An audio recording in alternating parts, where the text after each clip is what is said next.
Halo Sobat Sepansa, Assalamualaikum. Di suasana Ramadan yang adem ini, pernah kepikiran gak sih?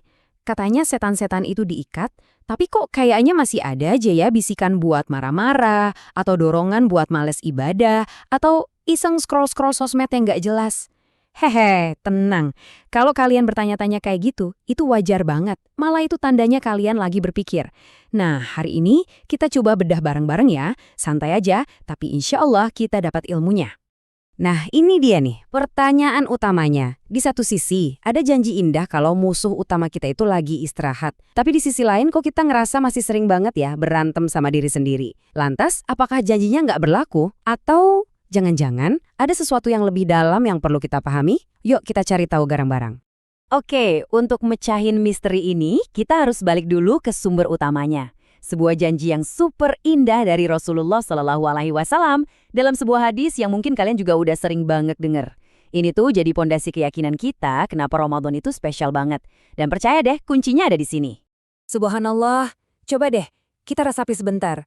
Indah banget ya kan? Hadis yang diriwayatkan oleh Imam Bukhari dan Muslim ini tuh ibaratnya kayak kabar gembira super buat kita. Sebuah jaminan langsung dari Allah kalau Dia udah nyiapin sebuah lingkungan yang paling pas, yang paling mendukung, biar kita bisa fokus ibadah dan ngejar ampunannya. Nah, yang menariknya, sama seperti teks-teks penuh hikmah lainnya, para ulama kita, dengan ilmu mereka yang luar biasa, ngasih kita dua cara pandang, kayak dua kacamata gitu, untuk memahami janji agung ini.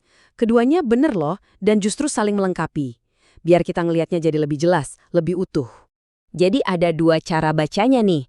Yang pertama, makna hakiki, yang artinya ya literal, apa adanya persis kayak yang tertulis di teks. Dan yang kedua, makna majazi, yang artinya itu kiasan atau perumpamaan. Dua-duanya ini dalam banget maknanya dan ngebantu kita paham sebenarnya apa sih yang terjadi selama bulan Ramadan. Oke, kita coba kacamata yang pertama dulu ya, pendekatan hakiki. Menurut pandangan ini, yang dipegang ulama kayak Ibnu Battal, apa yang disebutin di hadis itu ya beneran terjadi secara fisik.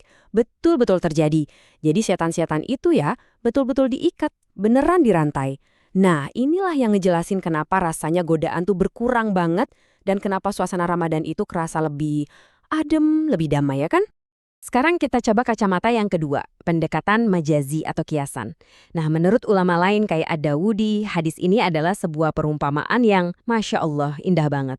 Pintu surga dibuka, itu simbol betapa Allah bikin kita jadi gampang banget buat berbuat baik. Pintu neraka ditutup, itu simbol rahmat dan ampunan Allah lagi diobral besar-besaran. Dan setan dibelenggu adalah gambaran penjagaan super ekstra dari Allah buat kita yang beriman. Oke, jadi mau kita lihat dari sisi literal ataupun kiasan, intinya kan sama aja, peran setan di bulan Ramadan itu benar-benar minim banget. Nah, ini nih yang bikin kita mikir, kalau gitu godaan yang masih suka kita rasain itu datangnya dari mana dong? Siapa dong musuh kita yang sebenarnya? Dan jawabannya, ternyata membawa kita ke medan perang yang sesungguhnya. Karena pertempuran paling hebat di bulan suci ini, itu bukan terjadi di luar sana, bukan ngelawan musuh yang nggak kelihatan, tapi pertarungannya ada di sini, di dalam diri kita masing-masing. Yap, inilah dia lawan kita yang sebenarnya, hawa nafsu. Gini deh, coba bayangin ya. Selama 11 bulan penuh, hawa nafsu kita ini tuh udah kayak murid yang dilatih sama gurunya, yaitu setan. Nah, pas Ramadan, gurunya kan lagi cuti, lagi dikurung. Masalahnya, muridnya ini udah kadung hafal semua pelajaran jeleknya. Kebiasaan-kebiasaan lamanya itu masih nempel banget. Gampangnya gini, syaitan boleh jadi lagi libur selama Ramadan. Tapi PR alias pekerjaan rumah yang dia kasih ke kita selama ini kayak kebiasaan gampang marah, males-malesan, suka berburuk sangka, semua itu masih ada di dalam diri kita. Nah, itulah yang sekarang jadi tugas kita buat diberesin. Terus artinya apa dong semua ini buat kita? Artinya, Ramadan itu bukan bulan buat pasif, bukan buat santai-santai nunggu godaan hilang dengan sendirinya.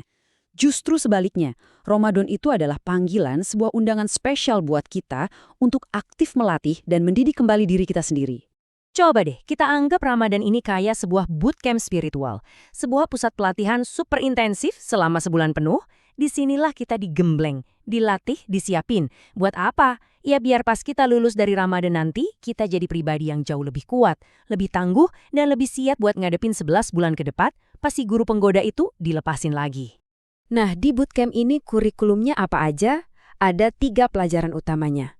Pertama, kita latihan perang melawan hawa nafsu. Secara sadar, kita sengaja lawan tuh semua keinginan-keinginan buruk. Kedua, kita membiasakan kebaikan. Ganti kebiasaan lama dengan amal ibadah yang konsisten.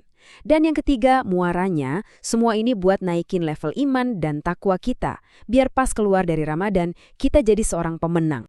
Karena pada akhirnya, ya inilah intinya. Kemenangan terbesar kita di bulan Ramadan itu bukan soal kita ngalahin setan. Karena urusan itu Allah udah bantu kita banget. Kemenangan kita yang paling sejati adalah saat kita berhasil menaklukkan musuh terbesar yang sebenarnya ada di dalam diri kita sendiri. Hawa nafsu kita. Jadi sekarang, pertanyaannya balik ke diri kita masing-masing. Di Ramadan kali ini, kemenangan atas diri sendiri apa yang pengen banget kamu raih? Apakah kemenangan ngelawan rasa malasmu? Kemenangan buat gak gampang marah lagi? Atau kemenangan buat ninggalin kebiasaan buruk lain yang udah lama pengen kamu buang? Apapun itu, semoga kita semua bisa jadi pemenang sejati di hadapannya. Semangat terus berjuang Sobat Sepansa!